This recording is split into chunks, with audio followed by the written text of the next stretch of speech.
Kami dari FDR Partners akan mempresentasikan mengenai pentingnya kemampuan Electronic Data Processing Audit bagi auditor eksternal di masa era new normal.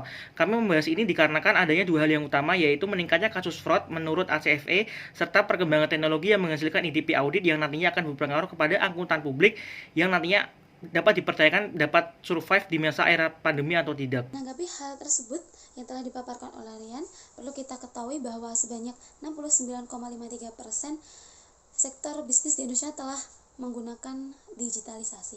Teknologi tersebut sangat berperan penting bagi operasional suatu perusahaan, terutama dalam pengintegrasian data. Dalam kasus ini, kita sebagai seorang auditor harus peka terhadap perubahan-perubahan lingkungan bisnis tersebut, terutama terhadap perusahaan yang sudah menggunakan sistem yang sangat kompleks tentunya. Dan berkaitan dengan kondisi di era new normal ini, biasanya kantor akuntan publik dalam melakukan audit lapangan terhadap bisnis yang berbasis digitalisasi, kita biasanya menyewa tenaga IT analisis. Analisis yang dilakukan oleh tenaga informasi tersebut tentunya berbeda dengan analisis yang dilakukan oleh seorang auditor. Nah, di sini kemampuan EDP audit perlu dimiliki oleh seorang auditor eksternal.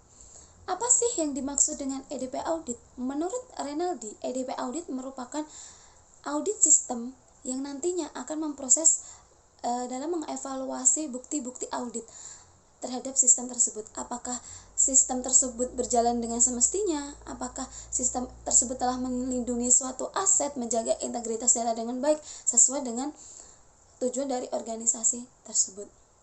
EDP audit yang dilakukan oleh auditor internal dengan eksternal tentunya sangatlah berbeda. Audit internal hanya berfokus pada mengevaluasi dan menjamin asersi apakah sistem IT itu berjalan dengan baik. Sedangkan audit yang dilakukan oleh auditor eksternal berfokus pada menjamin apakah sistem itu berjalan dengan baik, mengevaluasi tentunya yang nantinya akan diinterpretasikan ke dalam sebuah laporan yang berupa opini audit itu sendiri. Dalam melakukan audit, kita juga menggunakan pendekatan yang dilakukan oleh Arens ada beberapa fase. Yang pertama, fase merencanakan pendekatan audit tersebut. Yang kedua, fase test of control dan substantive test. Yang ketiga, melakukan prosedur analitis dan detail of balance dari suatu audit itu. Yang terakhir adalah menyelesaikan dan mengeluarkan sebuah laporan audit. Nah, tentunya hal ini kan sangat penting bagi seorang auditor eksternal apabila mendapatkan penugasan terhadap sektor bisnis yang sudah berbasiskan suatu digitalisasi itu. Di sini, value dari EDP audit ini yang pertama yaitu resiko pengendalian. Pentingnya seorang auditor eksternal dalam memahami pengendalian tersebut tentunya berkaitan dengan output dan outcome suatu perusahaan. Resiko fraud ini yang telah saya sampaikan antara perbedaan penugasan IT analisis dengan auditor eksternal. Nah, di IT analisis, seorang IT analisis kan tidak mempelajari prosedur-prosedur pengauditan ataupun investigasi lebih lanjut, sedangkan auditor eksternal mempelajari hal tersebut. Nah, di sini menjadi poin penting bahwa seorang auditor jika memahami EDP audit ini akan dapat dengan mudah menilai kecurangan mana yang biasanya timbul dalam sistem audit ini. Dari pengendalian internal itu tentunya memiliki suatu tujuan. Yang pertama dalam mencapai tujuan dan visi dari perusahaan itu. Yang ketiga, reliabilitas dan akurasi data. Yang ketiga, efektivitas dan efisien operasi suatu sistem itu. Dan tentunya terhadap sumber daya IT tersebut juga. Yang keempat, ketaatan dan hukum terhadap peraturan regulasi. Yang terakhir, yang paling penting adalah sistem itu apakah benar melindungi asetnya dengan baik. Next, dalam pengendalian internal tersebut kita juga berfokus menggunakan kerangka COSO. Yang pertama, ada lingkungan pengendalian, penilaian resiko, aktivitas pengendalian, dan informasi komunikasi. Yang terakhir dengan melakukan pemantauan lebih lanjut, apakah sistem ini berjalan dengan baik.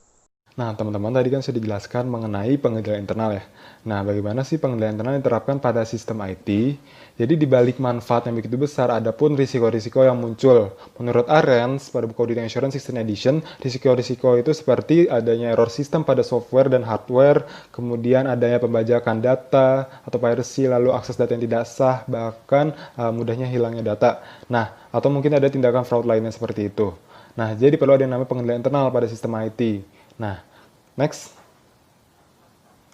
Di sini, menurut SPAP atau Standar Profesi Akuntan Publik, seksi SA 314 ada dua pengendalian internal pada sistem IT. Yang pertama pengendalian umum yaitu diterapkan pada aspek fungsi IT dan administrasi seperti pengendalian manajemen, operasi, sistem software, dan data entry. Kemudian pengendalian aplikasi yaitu diterapkan pada aspek pemrosesan transaksi seperti penjagaan data, baik itu data keluar maupun data masukan seperti itu. Next. Nah, yang perlu kita ingat bahwa pengendalian internal itu kan dibuatkan oleh manusia ya, dan manusia itu tidak pernah luput dari kesalahan. Maksudnya adalah ketika pengendalian internal itu tidak beres atau tidak memadai, terutama terkait pada EDP ketika transaksi atau keuangan, nah itu akan berujung pada laporan keuangan yang tidak andal seperti itu. Nah, makanya perlu dilakukan EDP audit. Nah, jadi pada EDP audit itu dilakukan oleh auditor eksternal maupun auditor internal. Nah, di sini konteksnya adalah auditor eksternal. Mereka itu harus mampu melakukan perencanaan EDP audit, kemudian mereka harus mampu mereview dan mengevaluasi data-data atau bukti audit yang mereka peroleh. Nah, maka dari itu ada beberapa requirements terkait pengetahuan pemahaman yang harus dikuasai oleh pelaku EDP audit. Next. Nah, hal-hal itu seperti information system, network security, COBIT files sebagai kerangka kerja, lalu analyzing tools yang digunakan perusahaan, kemudian big data yang digunakan perusahaan, dan juga SPAP, SA 314, 327, 335, 343, 344, dan 345. Next. Nah, adapun persyaratan minimum menurut SPAP seksi SA 335, seperti auditor eksternal itu harus memahami pengetahuan dasar komputer dan fungsinya, kemudian mereka juga harus mampu memahami teknik pengolahan file dan struktur data, mereka juga harus mampu mereview sistem dokumentasi, mereka juga harus memahami pengendalian internal pada sistem IT, lalu juga mereka harus memahami pengembangan perancangan audit dan supervising, yang terakhir mereka harus memahami dinamika perkembangan dan perubahan sistem pada program klien. Nah, dalam EDP audit itu dimulai dari perencanaan audit, memperolehan sumber bukti audit, dan juga mengevaluasi dan hingga evaluasi data. Nah, di sini sumber bukti audit itu menurut SA seksi SA 327 yaitu ada 3, seperti proses fungsi sistem pengolahan data EDP pada klien, yaitu data yang diinput secara base system, real time maupun online, kemudian software dan hardware-nya, dan juga implementasi aplikasi baru akibat perbaikan maupun perencanaan baru. Nah, next. Di sini ada Computer Assisted Audit Tools and Technique atau disebut juga CATS. Nah, ini adalah teknik yang dilakukan oleh auditor eksternal maupun auditor internal dalam pelaksanaan EDP audit. Nah, next. Nah, di sini ada 3 metode yaitu audit around computer, through computer, dan within computer. Nah, dimulai dari audit around computer, jadi auditor ini melakukan tracing data. Nah, tracing data dari dokumen sumber sampai dengan output, maksudnya dari input sampai output ya. Nah, itu diperoleh pada tracing data seperti data file Word maupun Excel, yaitu data yang masih sederhana. Dan itu bisa muncul dari data yang berupa soft file maupun hard file, seperti itu.